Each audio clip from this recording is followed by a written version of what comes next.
দক্ষিণ এশিয়ার আকাশে যখন প্রতিটি দেশ তাদের প্রতিরক্ষার শক্তি বাড়াচ্ছে এবং আধিপত্যের প্রতিযোগিতায় লিপ্ত হচ্ছে, তখন এক দেশ নীরবে তাদের বিমান বাহিনীকে এমন এক শক্তিতে রূপান্তরিত করছে, যাকে আর উপেক্ষা করা যায় না। সেই দেশটি হলো বাংলাদেশ। 1971 সালের মুক্তিযুদ্ধের ভাটিখানায় জন্ম নেওয়া এই রাষ্ট্রের শুরুটা ছিল প্রায় শূন্য থেকে, কয়েকটি পুরনো বিমান আর হাতে গোনা কয়েকজন সাহসী পাইলট। কিন্তু সময়ের চাকা ঘুরে 2025 সালে এসে বাংলাদেশ বিমান বাহিনী আধুনিক প্রযুক্তি, শৃঙ্খলা ও উচ্চাকাঙ্ক্ষার প্রতীকে পরিণত হয়েছে। এটি এখন এমন এক আকাশ শক্তি যা দক্ষিণ এশিয়াকে বিস্মিত করছে।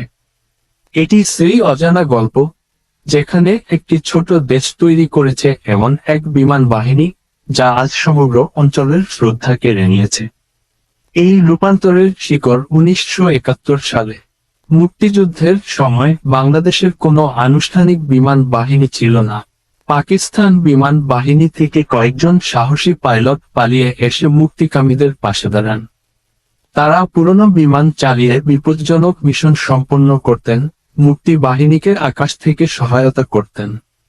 তখন তাদের কাছে আধুনিক রাডার, ক্ষেপণাস্ত্র বা জেট বিমান কিছুই ছিল না। ছিল কেবল সাহস, দৃঢ় সংকল্প আর স্বাধীনতার জন্য জ্বলে ওঠা অগ্নিশিখা।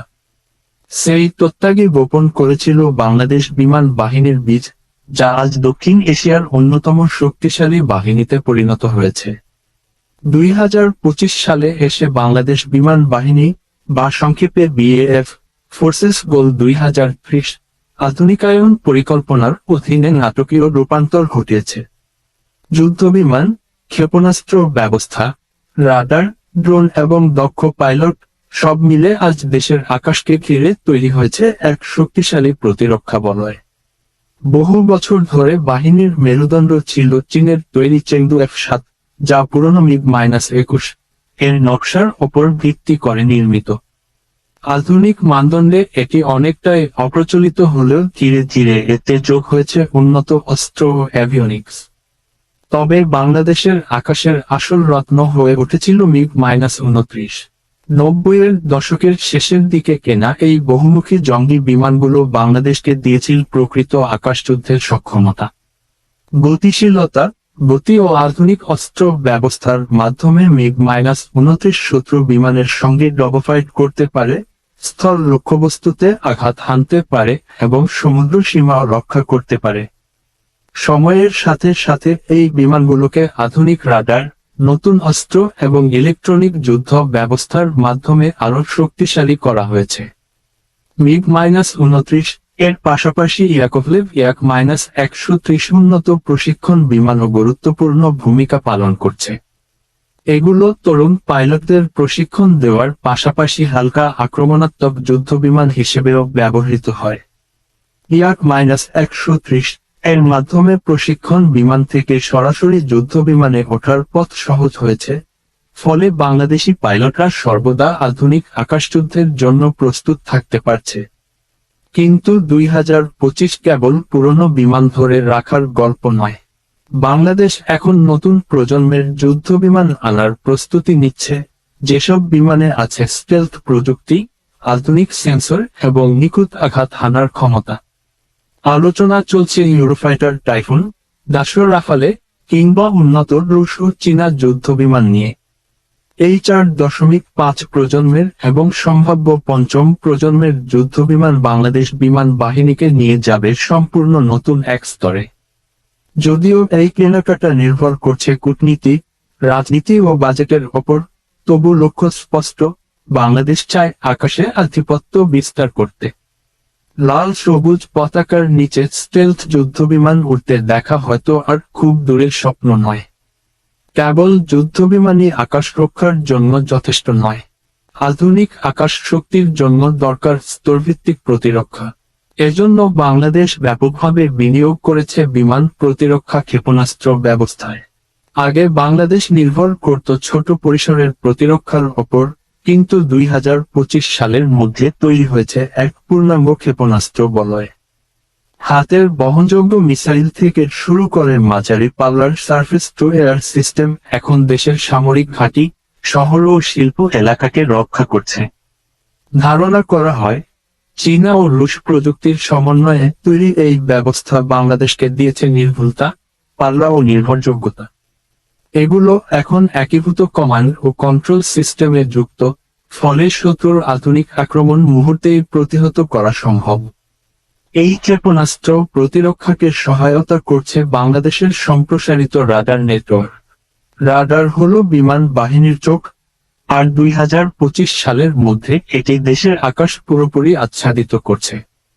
আধুনিক 3D রাডার, মোবাইল ইউনিট এবং দীর্ঘ পাল্লার সার্ভেইলেন্স সিস্টেম এখন বহুগুণে শক্তিশালী।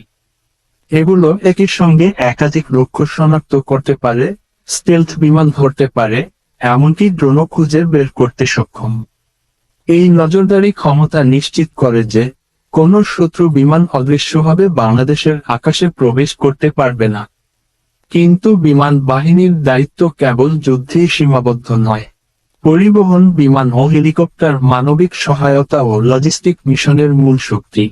C-130 হারকিউলিস, যা বিশ্বের বহু বিমান বাহিনীতে কিংবদন্তি, বাংলাদেশ বিমান বাহিনীরও মূল ভরসা।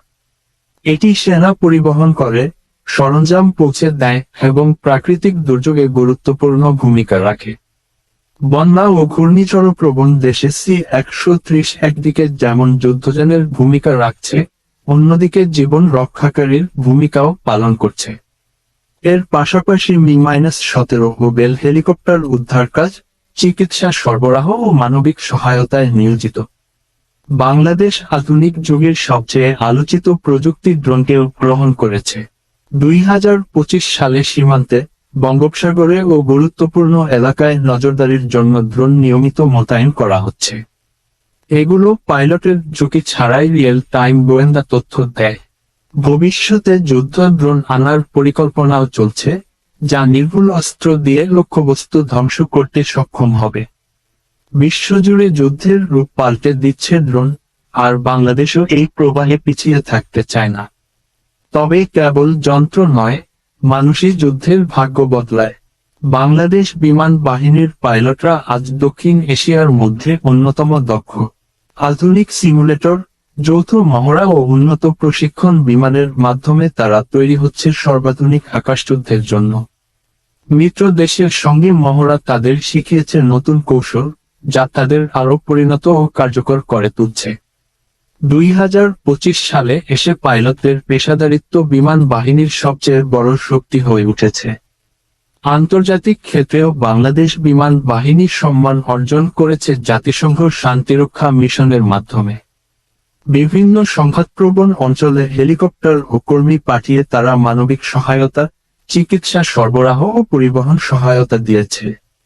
এতে যেমন বিশ্বে বাংলাদেশের ভাবমূর্তি উজ্জ্বল হয়েছে, তেমনি বিমান বাহিনীও অর্জন করেছে বাস্তব অভিজ্ঞতা। ভবিষ্যতের দিকে তাকালে ফোর্সেস গোল 2030 পরিকল্পনা এখনো মূল দিকনির্দেশনা। লক্ষ্য হলো নতুন প্রজন্মের বহুমুখী যুদ্ধ বিমান কেনা, ক্ষেপণাস্ত্র প্রতিরক্ষা বাড়ানো, ইলেকট্রনিক যুদ্ধ ও সাইবার প্রতিরক্ষা শক্তিশালী করা, এবং শেষ পর্যন্ত মহাকাশভিত্তিক নজরদারি যুক্ত করা। এই পদক্ষেপগুলো বাংলাদেশকে প্রযুক্তিগতভাবে আরও আধুনিক, কৌশলগতভাবে ভারসাম্যপূর্ণ এবং যেকোনো হুমকি প্রতিহত করতে সক্ষম একটি বিমান বাহিনী গড়ে তুলবে। বাংলাদেশ বিমান বাহিনীর এই উত্থান দেশের সার্বিক উন্নতির সঙ্গে ওতপ্রোতভাবে জড়িত। অর্থনীতি বাড়ার সঙ্গে সঙ্গে প্রতিরক্ষা আধুনিকায়নের জন্য সম্পদও বাড়ছে। সরকার বুঝে গেছে, দেশের আকাশ রক্ষা না করলে জাতীয় নিরাপত্তা ও সমৃদ্ধি সম্ভব নয়। তবে বাংলাদেশ আগ্রাসন নয়, প্রতিরক্ষাকেই অগ্রাধিকার দিচ্ছে। এই কৌশলই একে শান্তিপূর্ণ থেকেও শক্তিশালী হতে দিচ্ছে। 2025 সালে এসে বাংলাদেশ বিমান বাহিনী আর ছোট ও দুর্বল বাহিনী নয়। এটি এখন দৃঢ়তা, উচ্চাকাঙ্ক্ষা ও শক্তির প্রতীক। যুদ্ধবিমানগুলো আকাশ পাহারা দিচ্ছে আত্মবিশ্বাসের সঙ্গে, ক্ষেপণাস্ত্র প্রতিরক্ষা প্রস্তুত রয়েছে, রাডার প্রতিনিয়ত আকাশ স্ক্যান করছে, আর পাইলটরা সার্বভৌমত্ব রক্ষায় সর্বদা প্রস্তুত। একই সঙ্গে বিমান বাহিনী বিপর্যয়ের সময় মানুষ বাঁচাচ্ছে, খাদ্য পৌঁছে দিচ্ছে, শান্তিরক্ষা মিশনে অবদান রাখছে। আকাশ রক্ষক আর মানবতার সেবক, দুই ভূমিকাই মিলেছে এই বাহিনীর মধ্যে। বার্তাটি স্পষ্ট, ভৌগোলিকভাবে ছোট হলেও আকাশে বাংলাদেশ আজ এক উত্থানশীল শক্তি, যাকে আর উপেক্ষা করা যাবে না। আধুনিক জেট, উন্নত ক্ষেপণাস্ত্র, দক্ষ পাইলট ও উচ্চাভিলাষী পরিকল্পনা নিয়ে বাংলাদেশ বিমান বাহিনী এখন দক্ষিণ এশিয়াকে কাঁপিয়ে দিচ্ছে। ত্যাগের বীজ থেকে জন্ম নেওয়া এই